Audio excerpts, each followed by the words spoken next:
Friends, hello, welcome to the thinker channel. এটি আমাদের সবচেয়ে প্রথম video. Topic Boeing 787 dream liner, যেটি হট টপিক। এই জন্যেই কারণ খবরের কাগজ থেকে নিউজ দুনিয়া, ফেসবুক থেকে ইনস্টা থেকে টুইটার, সর্বত্রই ছেয়ে রয়েছে বোয়িং কোম্পানির তৈরি 787 বিমানটি অর্থাৎ এরোপ্লেনটি। চলুন জেনে নেওয়া যাক কিছু ইনফরমেশন অর্থাৎ কিছু তথ্য এই বিমানটি সম্পর্কে। বোয়িং কোম্পানিটি হচ্ছে ইউএসের কোম্পানি, অর্থাৎ এটি আমেরিকান, এটি মার্কিন সংস্থা। বোয়িং কোম্পানির পুরো নাম হচ্ছে বোয়িং কমার্শিয়াল অ্যারোপ্লেনস, যারা বোয়িং 787 ড্রিম লাইনারটি তৈরি করেছে। বোয়িং 787 ড্রিম লাইনার একটি ওয়াইড বডি এয়ারলাইন। শুধু তাই নয়, এটি একটি লং হল টুইন ইঞ্জিন জেট লাইনার, যা কিনা ওজনে হালকা। কেন হালকা জানেন? 50% কম্পোজিট মেটেরিয়াল দিয়ে যে তৈরি। আর টুইন ইঞ্জিন মানে হচ্ছে ডুয়েল ইঞ্জিন। এই একটি প্লেনে দুটো ইঞ্জিন কাজ করে, তাই জন্য একে বলা হয় টুইন ইঞ্জিন। শুধু তাই নয়, এই মডেলটি অর্থাৎ বোয়িং 787 মডেলটি হচ্ছে যে আর্কিটেকচারের উপরে তৈরি, অর্থাৎ যে পুরো যে বডি বিল্ডিংটা, সেটাকে বলা হয়, সেই বডি বিল্ডিংটা বৈদ্যুতিক আর্কিটেকচারে তৈরি করা হয়। এখানেই শেষ নয়, এই মডেলটি প্রথম উৎপাদন শুরু হয় 2007 সালে। আরও শুনলে অবাক হয়ে যাবেন, প্রথম টেস্ট ফ্লাইট প্রথমবার আকাশে ওড়ে 15ই ডিসেম্বর 2007 সালে। প্রথমবার সার্ভিস প্রদান করে অর্থাৎ সেবা প্রদান করে 26শে অক্টোবর 2011 সাল। এয়ারলাইন্সের নাম ANA এয়ারলাইন্স। এদের মাধ্যমে ওই বোয়িং 787 প্রথমবার সার্ভিস দেয়। বোয়িং প্লেনের সিট সংখ্যা শুরু হয় 200 থেকে 300 অবধি। শুধু তাই নয়, বোয়িং 787 কী ভাবলেন এটি একটি মডেল? তা না, এর কিন্তু অ্যাকচুয়ালি 3টে মডেল আছে, 3টে ভেরিয়েন্ট আছে।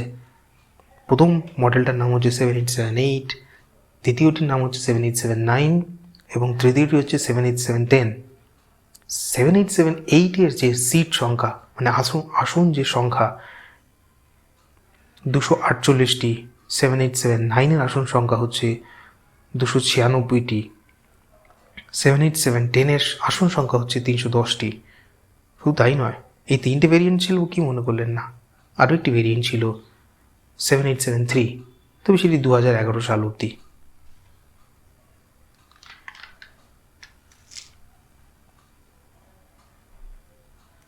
যেহেতু প্লেনটি খুবই ওজনে হালকা, যেমনটা আগেও বলেছিলাম 50% কম্পোজিট মেটেরিয়াল দিয়ে তৈরি,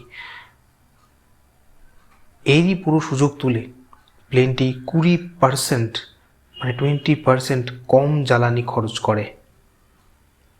শুধু তাই নয়, এই বোয়িং সংস্থাটির দাবি, হ্যাঙ্গারে যেখানে প্লেনকে বেসিক্যালি সার্ভিসিং করা হয়, সেখানে যদি কোনো যান্ত্রিক গোলযোগ, কোনো কিছু যদি ত্রুটি দেখা যায়, 24 ঘন্টার মধ্যেই এর ইঞ্জিনটি পাল্টে দেওয়া যায়। ভাবতে পারছেন কতটা ম্যানুভার ক্ষমতা, কতটা ফ্লেক্সিবল এই প্লেনটি। এবার আসি আমাদের ভারতের দিক থেকে এই প্লেনটি কতটা লাভজনক হতে পারে। ক্যানাডার একটি খুব নামকরা শহর টরন্টো, নিশ্চয়ই জানেন। টরন্টো থেকে ইন্ডিয়া অর্থাৎ টরন্টো থেকে দিল্লি এয়ার ইন্ডিয়া প্রথমবার লাভজনক অপারেশন, এই গোটা রাস্তাটা চালাবে আর লাভ হবে না তা বললে হয়, 787-9 প্রথমবার লাভ করে।